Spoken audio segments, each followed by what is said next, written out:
Why do you smell like another man? Jin Hyuk was waiting in the penthouse at 3:13 p.m. Rage barely controlled in his eyes. Laura thought she could keep her job interview a secret from her Mafia boss employer. She was wrong. Jin Hyuk had been watching her every move for 6 months, losing his mind with obsession every time she smiled at someone else. And when David Chen, charming, legitimate, everything Jin Hyuk wasn't, walked into his penthouse and made Laura laugh in 5 minutes, he did the most insane thing possible. Welcome to another mind-blowing story, my amazing viewers. This one promises to keep you glued to your screen. Kindly tell us where you're watching from. Laura pushed open the heavy door, her shoulders aching from the weight of possibility. The job interview had gone well, better than she'd expected, and for the first time in 6 months, she'd glimpsed a future that didn't revolve around polishing marble countertops and pretending not to notice the dangerous men who came and went from her employer's home. She barely had time to set down her bag before his voice cut through the silence. Why do you smell like another man? Laura's blood turned to ice. Jin Hyuk stood in the doorway of his office, backlit by the golden light streaming through floor-to-ceiling windows. At 32, he was a study in controlled violence, sharp jawline, darker eyes that could strip a person to their core, and a presence that made even his most hardened associates nervous. 6 months of working for him had taught Laura to read the subtle shifts in his demeanor, the flex of his fingers when he was annoyed, the way his accent thickened when he was angry, the dangerous stillness that preceded an explosion. Right now, every line of his body screamed threat. "Excuse me?" Laura's voice came out steadier than she felt. She'd been raised in Chicago, had learned early how to face down intimidation with her chin up and her spine straight. She wouldn't cower, not even for him. Jin Hyuk moved with predatory grace, crossing the space between them in measured steps. His nostrils flared as he circled her, and Laura realized with mounting horror that he was actually smelling her, cataloging every foreign scent that clung to her clothes. The restaurant kitchen, the manager's cologne, the grease and garlic that had permeated everything. "Don't play games with me, Laura." His voice was dangerously quiet, the kind of quiet that preceded bloodshed in his world. "I can smell him on you. Who is he?" Heat flooded her cheeks, part indignation, part something more complicated that she refused to examine. "That's none of your business. I work for you, Jin Hyuk. I clean your home, I prepare your meals, but what I do on my day off is my own concern." His jaw clenched so hard she could see the muscle jump beneath his skin. "Everything about you is my business." The possessiveness in those words sent a shiver down her spine that had nothing to do with fear, and everything to do with the tension that had been building between them for months. The lingering glances when he thought she wasn't looking, the way his fingers would brush hers when he handed her his coffee cup, the nights she'd heard him pacing in his room while she lay awake in her own. "I had a job interview," she said finally, hating how defensive she sounded. "The manager shook my hand and showed me around the kitchen, that's all." Something dangerous flickered in Jin Hyuk's eyes. Not relief. Worse. "A job interview," he echoed. Laura tried to move past him, to retreat to the sanctuary of her small room off the kitchen, but Jin Hyuk was having none of it. He followed her through the penthouse like a storm cloud, his presence oppressive and inescapable. Who was this manager? What restaurant? The questions came rapid fire, each one more invasive than the last. How long did you spend with him? Did he touch you beyond the handshake? Stop it. Laura grabbed the cleaning supplies from the hall closet with more force than necessary, her hands trembling with a volatile mixture of anger and something she didn't want to name. "You're being ridiculous. Answer me." His voice had taken on that edge she'd heard him use with subordinates who disappointed him, and it lit a fire in her chest. She spun to face him, supplies forgotten. "Why? Why does it matter to you if I interview for another job? Why do you care if some random restaurant manager touched my hand?" She took a step toward him, emboldened by months of swallowed frustration. "I'm your maid, not your property, not your girlfriend, not your anything except an employee who should be free to leave whenever she wants." Jin Hyuk moved so fast she didn't have time to react. One moment there was space between them. The next he had her backed against the kitchen counter, his hands gripping the marble on either side of her body, caging her in. The heat of him was overwhelming, the scent of his cologne, expensive and distinctly him, flooding her senses. "You don't need another job." His face was inches from hers, close enough that she could see the flecks of gold in his dark eyes, could feel his breath against her cheek. I pay you well. More than well. You have your own room, your own bathroom. Freedom to come and go as you please. Why isn't that enough? Laura's heart hammered against her ribs. She should be terrified. This was Jin Hyuk, the man whose name made grown men pale, whose reputation for ruthlessness preceded him into every room. But terror wasn't what flooded her system as his body heat seeped into her skin. Because I need independence, she said, proud that her voice didn't shake even as her hands did. I need options that don't involve you controlling every aspect of my life. I need to know that I'm staying here because I choose to, not because I'm trapped. She pressed her palms against his chest, meaning to shove him away, but the moment her hands connected, with the solid wall of muscle beneath his expensive shirt, something shifted. His eyes darkened, his breath caught, and for one suspended moment, the world narrowed to just the two of them. Trapped? The word came out raw, almost wounded. Is that what you think this is? The vulnerability in his expression gutted her. This was the man who'd brought her tea without being asked when she'd been sick with the flu, who'd insisted she take Sundays off even though she'd said it wasn't necessary, who'd stood between her and a drunk associate who'd made an inappropriate comment, his voice arctic with threat. I don't know what this is, Laura admitted, her voice barely above a whisper. But I know it can't continue like this. I can't continue like this. Jin Hyuk's hands released the counter, but instead of stepping back, they moved to frame her face, his touch surprisingly gentle for hands that had ended lives. Then tell me what you want this to be. Laura took one long look at him and walked back to her room. Midnight found Laura staring at the ceiling of her small room, counting the shadows cast by the Seoul city lights filtering through her curtain. Sleep was impossible with her mind replaying that moment in the kitchen on an endless loop. Jin Hyuk's hands framing her face, his question still unanswered, the weight of 6 months of tension threatening to crush her chest. The knock on her door came at 12:47 a.m. 3 precise raps she recognized instantly. Laura. His voice was rough, stripped of its usual authority. Please, I need to talk to you. She should have refused, should have called through the door that it was late, that this was inappropriate, that whatever he needed could wait until morning. Instead, she found herself opening the door to find Jin Hyuk still in his dress shirt and slacks, though the top buttons were undone and his sleeves were rolled to his elbows. He looked wrecked in a way she'd never seen him, hair disheveled as though he'd been running his fingers through it repeatedly, eyes dark with something that looked like desperation. My study, he said quietly. Not a command, a request. The study was Jin Hyuk's sanctuary, a room of dark wood and leather where he conducted the business he kept carefully separated from her world. Laura had cleaned it hundreds of times but had never been invited to sit in one of the butter-soft chairs facing his massive desk. Now, Jin Hyuk gestured to one while he moved to the bar cart, his movements uncharacteristically uncertain. Whiskey. He held up a crystal decanter containing amber liquid that probably cost more than her monthly salary. No, thank you. He poured himself a generous measure and took a long swallow before turning to face her. The desk remained between them, a barrier he seemed to need. I owe you an explanation, or an apology. Maybe both. Laura folded her hands in her lap, armor against the vulnerability in his voice. You don't owe me anything. Don't I? He laughed without humor. I accused you of, God, I don't even know what I was accusing you of. Betrayal? As if you owe me fidelity when you're right. You're my employee, not my... He trailed off, took another drink. Tell me about Chicago. The subject changed through her. What? You said you're from Chicago. Tell me about it. About why you left. He set down the glass and moved around the desk, perching on its edge closer to her but still not touching.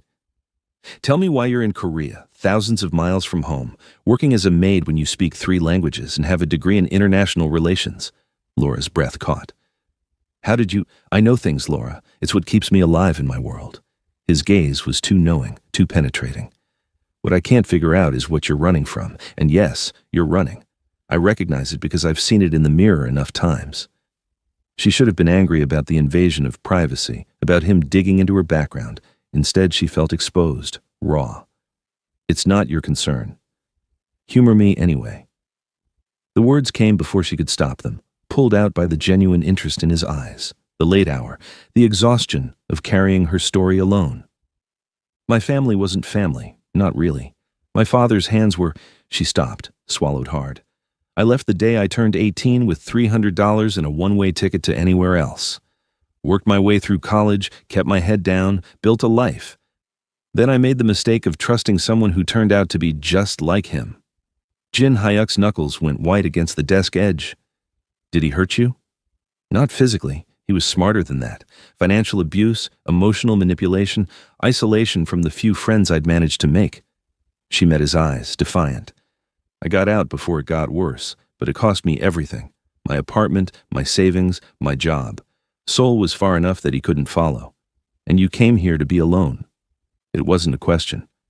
I came here to be safe. Jin Hyuk was quiet for a long moment, and when he spoke again, his voice was barely above a whisper. You don't let anyone help you.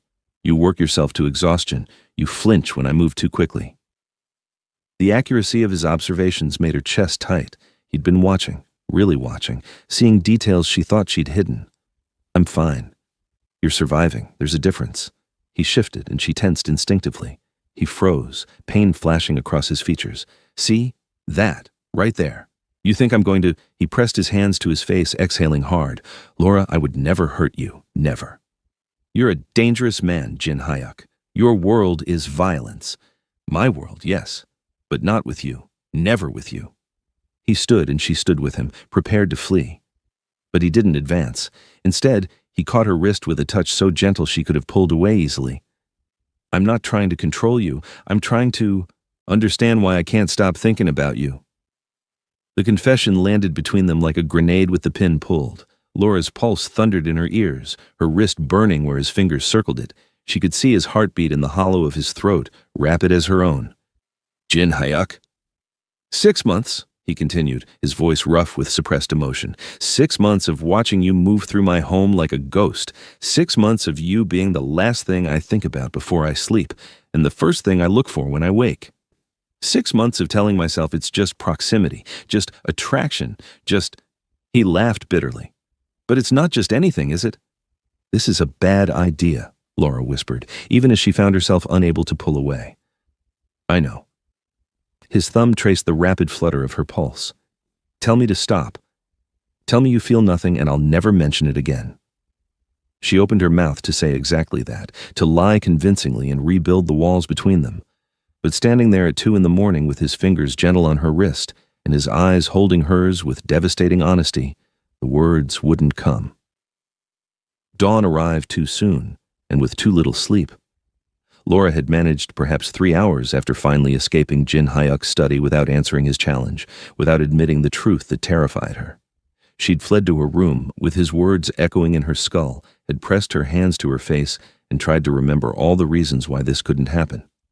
By 7 a.m., she was in the kitchen, throwing herself into the familiar routine of breakfast preparation with desperate focus. Routine was safe, routine was controllable, routine wouldn't look at her with those dark eyes and ask questions that threatened to unravel everything she'd built. The coffee machine hissed and gurgled, filling the kitchen with the rich aroma of Jin Hyuk's preferred dark roast. She was measuring out rice for the cooker when she heard his footsteps, earlier than usual, his gait less assured than normal. Good morning. Laura didn't turn around. Good morning, Mr. Jin. The formality hung in the air like a slap. She heard him exhale, heard the whisper of expensive fabric as he moved closer. Laura, your coffee will be ready in 3 minutes. Would you like breakfast now or look at me? It was the please in his voice that did it, unspoken but unmistakable. She turned slowly, steeling herself for what she'd see. Jin Hyuk stood in the kitchen doorway in casual clothes, dark jeans and a fitted black t-shirt that made him look younger, less dangerous, more human. His hair was still damp from the shower, and there were shadows under his eyes that matched her own. In his hands was a coffee mug. Her coffee mug, the one with the chipped handle she'd claimed from the back of his cabinet. How do you like your coffee? He asked quietly. You know how I like my coffee. I make it every morning. I know you make it. I've never paid attention to how you make it. He moved to the counter, his movements careful, deliberate. But I've been watching. 2 sugars, cream until it's the color of caramel, heated for exactly 90 seconds in the microwave because you like it almost too hot to drink. Laura's throat constricted as she watched him prepare her coffee with meticulous attention, his hands steady despite the tension radiating from his frame. When he finished, he held it out to her. An offering, a gesture, a symbol of something shifting between them. "I don't need you to make my coffee," she said, but she took the mug anyway, her fingers brushing his. The contact sent electricity up her arm. "I know you don't need me to. I wanted to." His eyes searched hers. "Did you sleep? Did you? Not really?" A ghost of a smile crossed his lips. "Kept thinking about a question I asked that didn't get answered." Laura took a sip of coffee to buy herself time. It was perfect. Exactly how she liked it, prepared with care by hands that killed without hesitation. The contradiction made her dizzy. "Jin Hyuk, take the day off." She blinked at the non-sequitur. "What?" "Take the day off. You worked yesterday and you're exhausted. Rest." "I don't need to rest. I have work to do. Your shirts need—" "I don't care about the shirts." His voice rose slightly, frustration bleeding through. "I care that you look like you haven't slept properly in weeks. I care that you're standing in my kitchen at 7 in the morning when I know you were up past 2. I care." He stopped himself, jaw clenching. "Just take the day, please." "No." Laura set down her coffee with more force than necessary. "I don't need you to take care of me. I don't need you to worry about my sleep schedule. I don't need—" "What do you need, Laura?" He stepped closer, and she stepped back. They began a dangerous dance across the kitchen floor, her retreating, him advancing until her back hit the refrigerator. "Tell me what you need, because clearly I'm doing everything wrong. I need you to stop." The words burst out of her, sharp with panic. "I need you to stop being kind and attentive and making my coffee and asking about my life. I need you to go back to being my employer, nothing more." "I can't." "You have to." "Why?" He was close now, so close she could see the fine lines at the corners of his eyes, could smell his shampoo, could feel the heat radiating from his body. "Give me one good reason why, and I'll try." "Because you're dangerous, because your world is violent and unstable, and that's not a reason, that's an excuse." His hand came up, hovering near her cheek but not touching. "The real reason, Laura, the truth." Her heart hammered against her ribs, her breath coming short and fast. They stood inches apart, the morning light streaming through the kitchen windows, highlighting the intensity in his gaze. She could feel herself trembling, could feel the walls she'd built, crumbling under the weight of his proximity, his persistence, his unwavering focus on her. "Because," she whispered finally, the words torn from somewhere deep and honest and terrified. "Because if I let this happen, if I let you in, and you turn out to be like him, like all of them, it will break me, completely, and I've worked too hard to put myself back together to risk that again." Pain flashed across Jin Hyuk's face, not anger at her comparison, but anguish at her fear. His hand dropped. "And if I'm not like them, if I'm exactly who I appear to be with you, then I'm still the maid, and you're still the Mafia boss, and this," she gestured between them, "this still can't happen." The words hung in the air, final and devastating. Laura watched emotions flicker across Jin Hyuk's face. Frustration, hurt, resignation, and something that looked dangerously like determination. They stood there, breathing hard, neither willing to close the final distance or step away entirely, caught in the excruciating space between wanting and fearing, between what is and what could be. Finally, Laura whispered, "This can't happen," and fled to her quarters, leaving Jin Hyuk standing alone in the kitchen with 2 cups of coffee growing cold on the counter. Thursday afternoon brought an unexpected visitor. Laura was polishing the dining table when Jin Hyuk emerged from his office, his posture rigid with professional courtesy, masking something darker underneath. "We'll be having a guest for drinks. David Chen will be here in 20 minutes. The name meant nothing to Laura, but the tension in Jin Hyuk's shoulders told her this meeting mattered. She nodded, retreating to prepare the bar cart with Jin Hyuk's preferred whiskey and the crystal glasses reserved for important visitors. David Chen arrived precisely on time, and Laura understood immediately why Jin Hyuk had been tense. The man was stunning. Tall, impeccably dressed in a tailored navy suit, with warm brown skin, an easy smile, and the kind of confidence that came from legitimate success rather than fear. He moved through the world like someone who'd never had to look over his shoulder. "Mr. Chen, welcome." Jin Hyuk's handshake was firm, his smile not quite reaching his eyes. "Thank you for meeting here. My office is undergoing renovations." A lie. Laura kept her expression neutral as she arranged glasses on the coffee table. "Please call me David, and no worries, this view beats any boardroom." David's attention shifted to Laura, his smile widening with genuine warmth. "Hello, I don't believe we've met." "This is Laura," Jin Hyuk said before she could respond, his voice carrying a warning edge that David either didn't catch or chose to ignore. "She manages my household." "Manages? That's quite impressive." David's eyes sparkled with interest that was respectful but unmistakable. "How long have you been in Seoul? Your accent suggests you're American. East Coast?" "Chicago, originally." Laura found herself smiling despite the weight of Jin Hyuk's stare burning into the side of her face. There was something refreshing about David's open friendliness, so different from the carefully controlled interactions that dominated her world. "I've been here about 8 months. Chicago, great city. I lived there for 3 years while working on my MBA at Northwestern."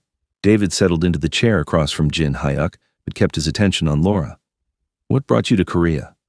"David." Jin Hyuk's voice was silk wrapped around steel. "I'm sure Laura has work to attend to. Shall we discuss the investment opportunity?" The dismissal was clear, but David raised a hand apologetically. "Of course. Forgive me. I don't often meet fellow Americans abroad." He turned to Laura with that warm smile again. "It was lovely meeting you. I hope we'll get another chance to talk. I'd love to hear how you're finding Seoul." Laura felt Jin Hyuk's fury like a physical presence as she excused herself, but she couldn't help the small flutter of pleasure at David's attention. It had been so long since someone had shown interest in her as a person, not a possession or an employee or a problem to be solved. She busied herself in the kitchen, trying to ignore the low murmur of voices from the living room. 20 minutes passed. 30. She was preparing to bring fresh drinks when she heard Jin Hyuk's voice rise slightly, controlled, but with an edge that made her freeze. "I think we're done here, David. I'll have my people review the proposal and get back to you." The meeting was ending early. Laura moved to the foyer as David emerged, Jin Hyuk close behind him like a dark shadow. David's expression was pleasant, but knowing, as if he'd sensed the undercurrents he'd created. "Thank you for your time, Jin Hyuk." David paused at the door, then turned to Laura with that disarming smile. "Laura, if you ever need recommendations for places in the city, restaurants, bookstores, anything, I'd be happy to help. Seoul can be isolating for expats." He produced a business card with practiced ease. "My personal number's on there." Laura accepted it automatically, her fingers barely closing around the cardstock before Jin Hyuk's hand shot out, plucking it from her grasp with frightening speed. "She won't be needing that." Jin Hyuk's voice was ice. "Goodbye, David." The door closed with controlled force, and the silence that followed was deafening. Laura watched Jin Hyuk pocket the business card, his jaw clenched so tight she could see the muscle jumping beneath his skin. "That was incredibly rude," she said quietly. Jin Hyuk turned to face her, and the naked possessiveness in his eyes stole her breath. "Stay away from him." The command ignited something hot and furious in Laura's chest. "Excuse me?" "You heard me. David Chen is not someone you should be talking to. He seemed perfectly nice." "I don't care how he seemed," Jin Hyuk advanced. "On her." And Laura held her ground despite her racing heart. "You don't talk to him. You don't take his calls. You don't accept his business cards or his restaurant recommendations or his anything. You don't get to dictate who I talk to." Laura's voice rose to match his, weeks of suppressed frustration boiling over. "You don't own me, Jin Hyuk. I can speak to whoever I want, accept business cards from whoever I want, have coffee with whoever I want. Like hell you can." The words exploded from him raw and uncontrolled. "Do you have any idea what it did to me watching him smile at you? Watching you smile back? Watching him look at you like—" He broke off, hands fisting at his sides. "Like what? Like I'm a person? Like I'm worth having a normal conversation with?" Laura was shaking now, adrenaline and anger and something more complicated surging through her veins. "God forbid someone treats me like I'm human instead of invisible." "You think I don't see you?" Jin Hyuk's laugh was harsh, almost painful. "I see nothing but you. Every minute of every day you're all I see. Do you know what that's like? To have someone consume your every thought, to watch them move through your space and know you can't touch them, can't have them, can't even tell them how you feel because you're terrified of scaring them away? Then what was that?" Laura gestured wildly toward the door. "What was that display of territorial nonsense if not trying to scare me? That wasn't about scaring you. That was about—" He ran a hand through his hair, the gesture violent with frustration. "I don't want any man near you. There. Is that what you want to hear? I'm obsessed with you, Laura. I'm completely, irrationally, destructively obsessed with you, and it's driving me insane." The confession hung in the air between them, raw and honest and terrifying. Laura stared at him. This dangerous man who killed without hesitation, who built an empire on fear, who could have anything and anyone he wanted, and saw only vulnerability. Desperate, aching vulnerability that mirrored the feeling clawing at her own chest. "You can't be," she whispered. "You can't be obsessed with me." "Why not?" "Because I'm nobody. I'm your maid, Jin Hyuk. I clean your floors and cook your meals and try to stay invisible because that's the only way I know how to survive in your world. You've never been invisible to me." He took a step closer, then another, and this time Laura didn't retreat. "From the first day you walked into this penthouse with your chin up and your walls high, you've been all I could see. And I've tried, God, I've tried, to ignore it, to be professional, to let you keep your distance. But then David Chen walks in and makes you smile in 5 minutes, and I realize I'd burn down the city just to be the one who puts that expression on your face." Laura's breath came in short gasps, her heart thundering so loud she was certain he could hear it. "You don't mean that?" "I've never meant anything more in my life." They stood there in the foyer, the afternoon light casting long shadows across the marble floor, both of them trembling with the weight of words that couldn't be taken back. Laura could see the truth of his confession written in every line of his body, could feel it in the electricity crackling between them. And for the first time since arriving in Seoul, since building her carefully controlled life, since learning to survive on her own terms, Laura felt her walls begin to crumble. For 3 days, the penthouse became a prison of unspoken words and barely controlled tension.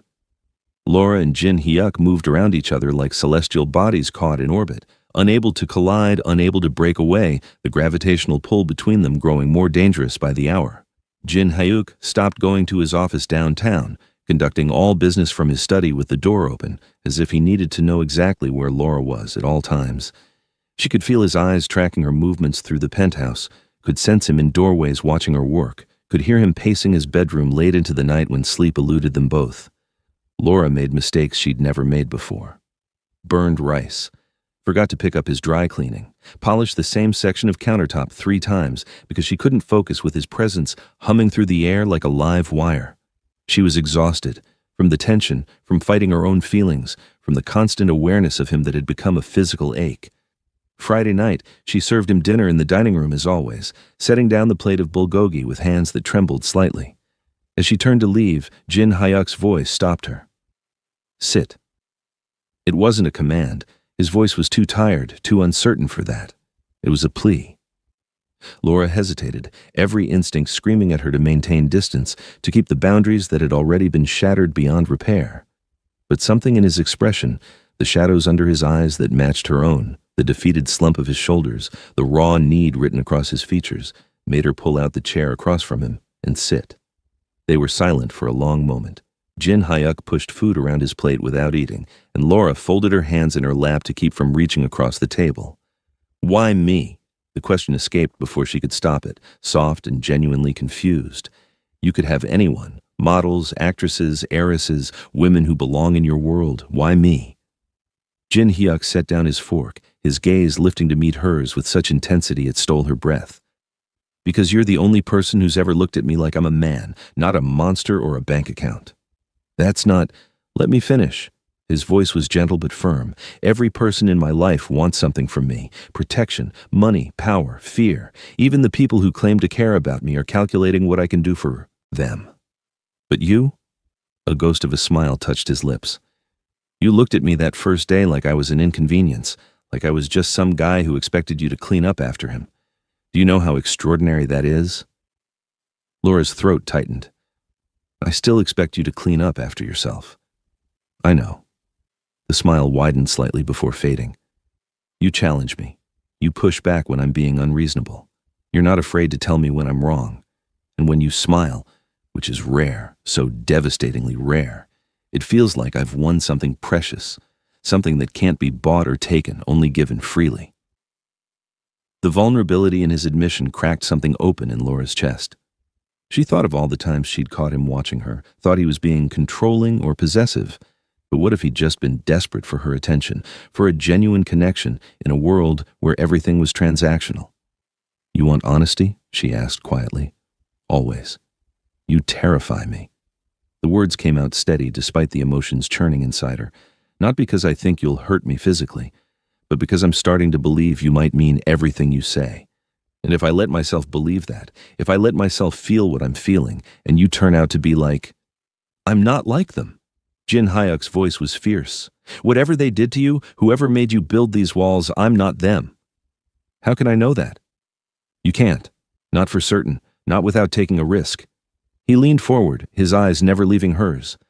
But I can tell you who I am, where I came from, why I understand what it's like to build walls so high you forget what sunlight feels like.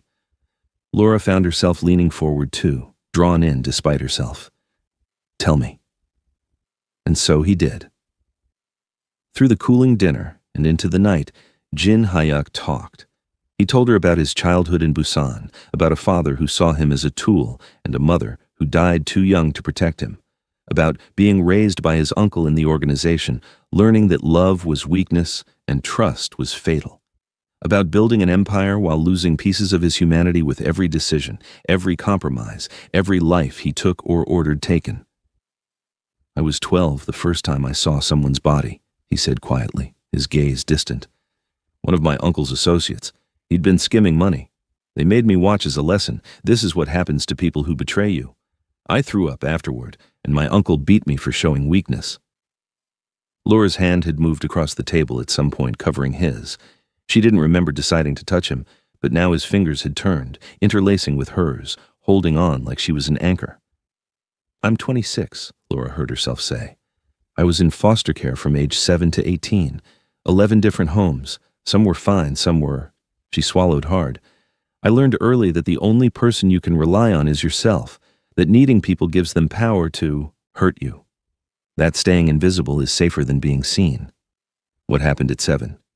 My mother chose her boyfriend over me, stood by while the words caught in her throat.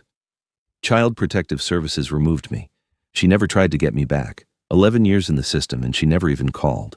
Jin Hyuk's grip on her hand tightened. I'm sorry. Don't be. It taught me to survive. Laura managed a brittle smile. Though I'm starting to think maybe I learned the wrong lessons. What do you mean? I thought survival meant staying alone. Staying safe meant never letting anyone close enough to hurt me.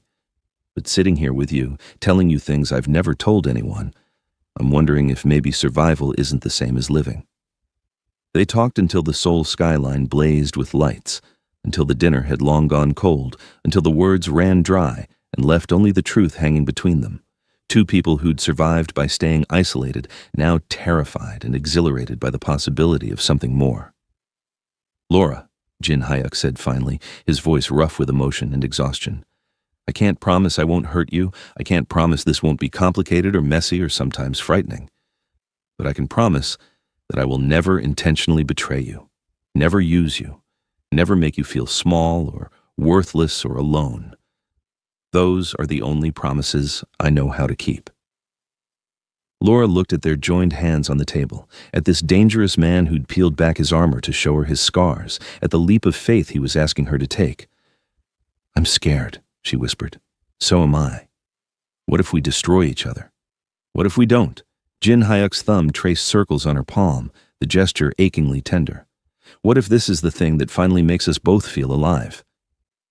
In the silence that followed, Laura felt something fundamental shift inside her.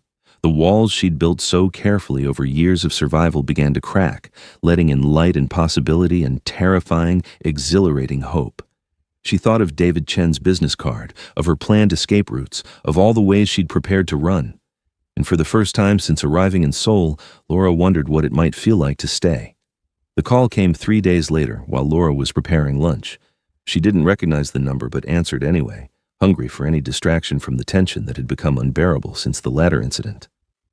Laura, it's David Chen. I hope you don't mind. I got your number from the concierge. I wanted to check in, see how you're settling into Seoul.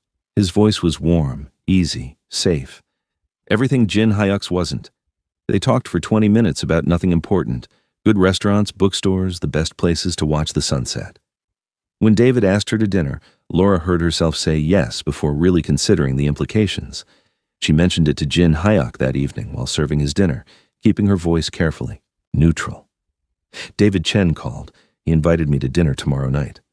The fork in Jin Hyuk's hand clattered against the plate. When he looked up, his eyes were black with fury. No. Excuse me? You're not going to dinner with him. His voice was dangerously quiet. You're not going anywhere with him. Something inside Laura snapped. You don't get to tell me what to do. The hell I don't. David Chen is what? Nice? Normal? Someone who treats me like an equal instead of a possession? She was shaking now, weeks of frustration and confusion and suppressed desire boiling over. You don't own me, Jin Hyuk. You never will. Laura. I quit. The words came out steady despite her trembling hands. Effective immediately. I'll be out of your apartment within the hour. She saw something break in his expression, saw the exact moment panic replaced anger. Wait, you can't. Watch me. Laura turned and walked to her room, pulling her suitcase from the closet with hands that shook from adrenaline and heartbreak and relief. She'd stayed too long, let herself get too close, allowed the lines to blur until she couldn't see where employee ended and something else began. This was the only way to save herself. She was folding her clothes when Jin Hyuk appeared in her doorway, his face ashen. Don't go. His voice was raw, stripped of all authority. Please, I'll give you anything. More money, complete freedom. I'll never touch you. I'll never tell you what to do again. Just don't leave. Laura zipped the suitcase closed, tears finally spilling down her cheeks. That's not how this works. You can't cage someone and call it love. You can't control every aspect of my life and claim its protection. Love isn't supposed to feel like suffocation. Then tell me what love is supposed to feel like. He moved into the room, desperate. Tell me what you need, and I'll give it to you. I'll be it. I'll change everything. You can't change what you are. She shouldered her bag, forced herself to meet his eyes. And I can't be what you need. Someone who'll accept violence as affection, possession as devotion. I deserve more than that. I deserve better. She walked toward the door, and Jin Hyuk moved to block her path. For a moment, she thought he might actually try to stop her physically, might prove every fear she'd harbored about him true. But he just stood there, his hands fisted at his sides, his body radiating tension and anguish. If you walk out that door, he said quietly, and something happens to you, if David Chen or anyone else hurts you, if you need anything, I won't call you, Laura's voice broke. Because that's the point, Jin Hyuk. I need to stand on my own. I need to know I can survive without someone, without you, controlling my choices. She stepped around him, and this time he let her pass. At the penthouse door, she paused, her hand on the handle, tears streaming silently down her face. Behind her, she could hear Jin Hyuk's ragged breathing, could feel the weight of his gaze, could sense him fighting every instinct to stop her. Goodbye, she whispered, and walked out, leaving Jin Hyuk standing alone in his perfect penthouse, surrounded by wealth and power and violence, with nothing but the echo of her footsteps to keep him company. The door closed with a quiet click that sounded like a gunshot in the silence. The penthouse had become a mausoleum. Jin Hyuk moved through rooms that felt too large, too empty, haunted by the ghost of a woman who'd cleaned them, lived in them, breathed life into them. Every corner held memories. The kitchen where she'd made coffee with fierce concentration, the dining room where they'd shared that devastating dinner, the foyer where she'd walked out of his life with tears streaming down her face.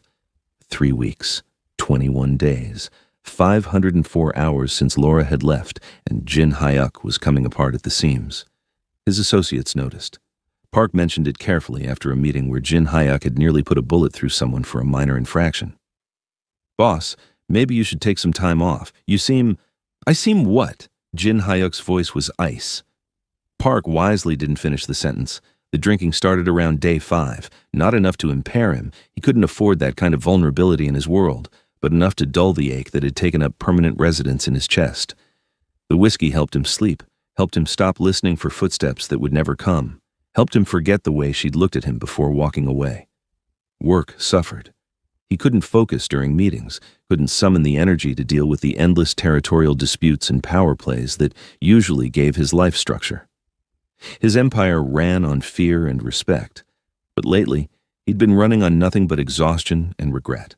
The penthouse staff walked on eggshells.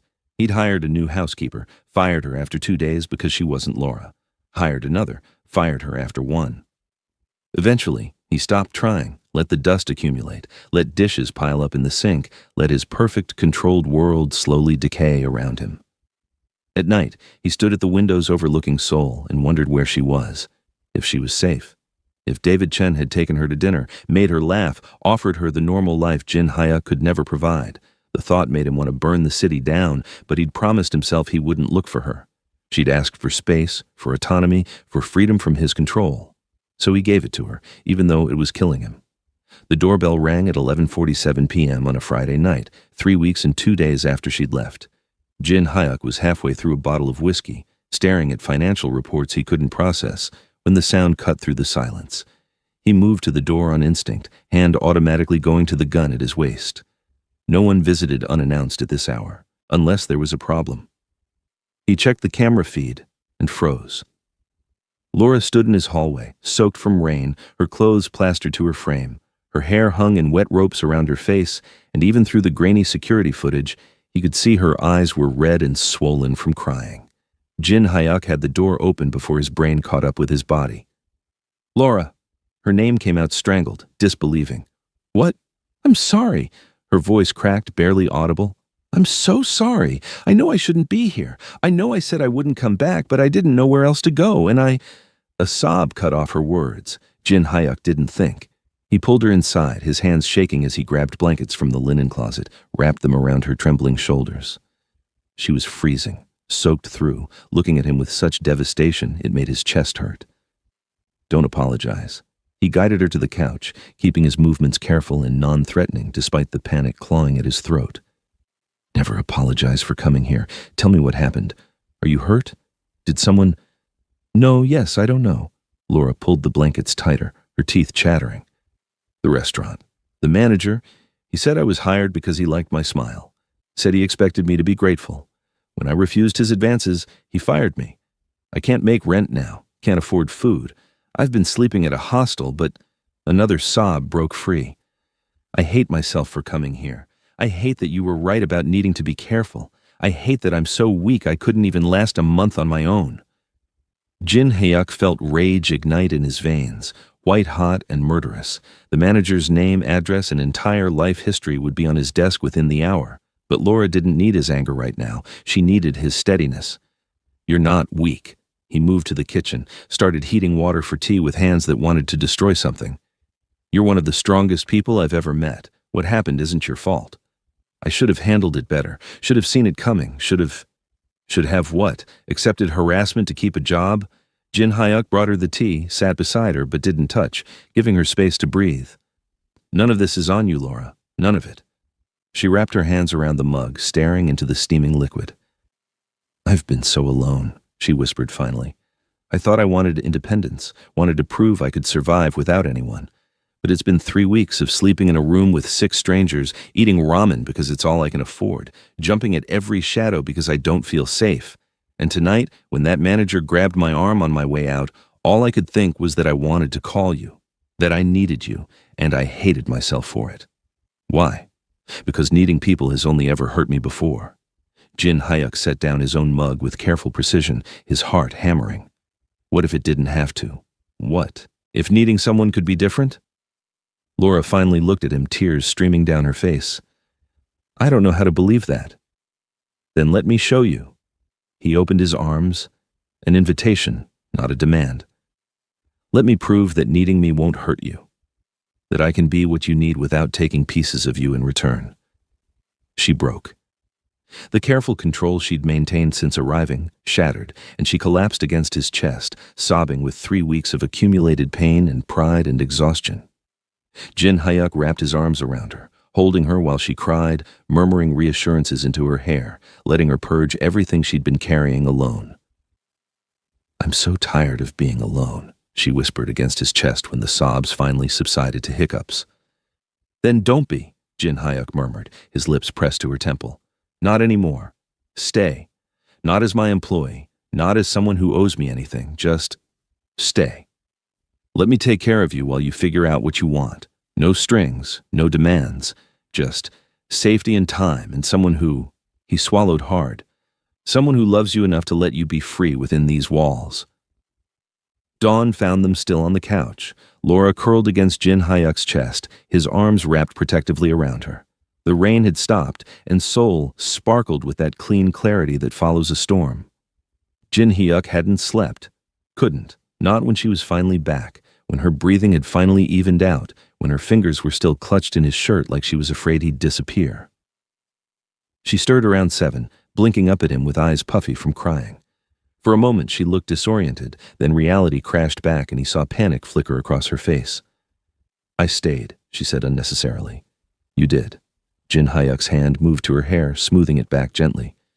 "And I'm glad." They sat up slowly, Laura putting careful distance between them on the couch. In the morning light, Jin Hyuk could see how thin she'd gotten, the dark circles under her eyes, the worn quality to her expression that spoke of too many sleepless nights. "We should talk," she said quietly. "Really talk. About what this is. What it means." "Okay." Jin Hyuk poured her fresh coffee, remembered exactly how she liked it, 2 sugars and cream heated 90 seconds, and sat across from her, giving her space.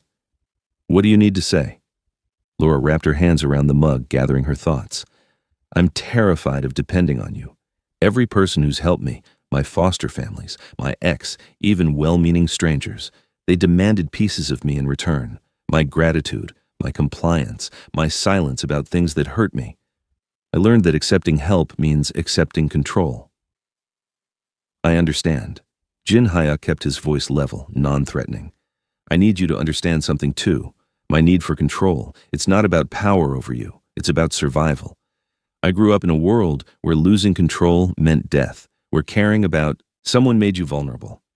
I'm trying to unlearn that, but it's hard when the thought of something happening to you makes me want to lock you in this penthouse and never let you leave. That's what scares me. I know, so we set boundaries, real ones that I actually respect." He leaned forward, earnest. "You stay here, but in your own space. Your room, your privacy, your autonomy. You can work if you want, not for me, somewhere else where you're valued and safe. But not out of desperation. Never out of desperation. I can care for you, make sure you're fed and safe and have what you need, but I don't get to control your choices or dictate who you see or demand anything in return." Laura studied him, searching for the catch. "And if I want to leave again?" The question was a knife to his chest, but Jin Hyuk didn't flinch. "Then you leave. I won't stop you. I won't manipulate you or guilt you or destroy your other options to keep you here. But I will ask, beg if necessary, for you to let me know you're safe. That's all. Just that you're alive and okay." "What are we doing, Jin Hyuk?" Her voice was small, confused. "What is this?" He reached across the space between them, palm up, offering but not taking. "Learning to trust. Together. Learning that needing someone doesn't have to mean losing yourself. That control and care aren't the same thing. That maybe 2 people who've survived by staying alone can figure out how to survive together." Laura looked at his offered hand for a long moment. Jin Hyuk could see the war playing out across her face. Fear and hope, desire and caution, the instinct to run warring with the exhaustion of always running. Finally, slowly, she placed her hand in his. "It's going to be messy," she warned. "I'm going to panic and pull away sometimes. I'm going to doubt you and test boundaries and probably hurt you without meaning to." "I'm going to be overprotective," Jin Hyuk admitted, his fingers closing gently around hers. "I'm going to want to fix things I can't fix and control things I shouldn't control. I'm going to frustrate you and scare you and make mistakes. So we're both disasters. Perfectly matched disasters." He smiled, the first real smile in 3 weeks. "But honest disasters, trying disasters, that has to count for something." Laura's answering smile was tentative but genuine. "Okay, we try. Together, honestly?" "Together," Jin Hyuk echoed and lifted her hand to his lips, pressing a kiss to her knuckles that felt like a promise. "Honestly." They sat there as Seoul woke up around them, hands joined, both terrified but willing, 2 broken people trying to figure out if their jagged edges might fit together instead of just cutting deeper wounds. It wasn't perfect. It wasn't even close to perfect.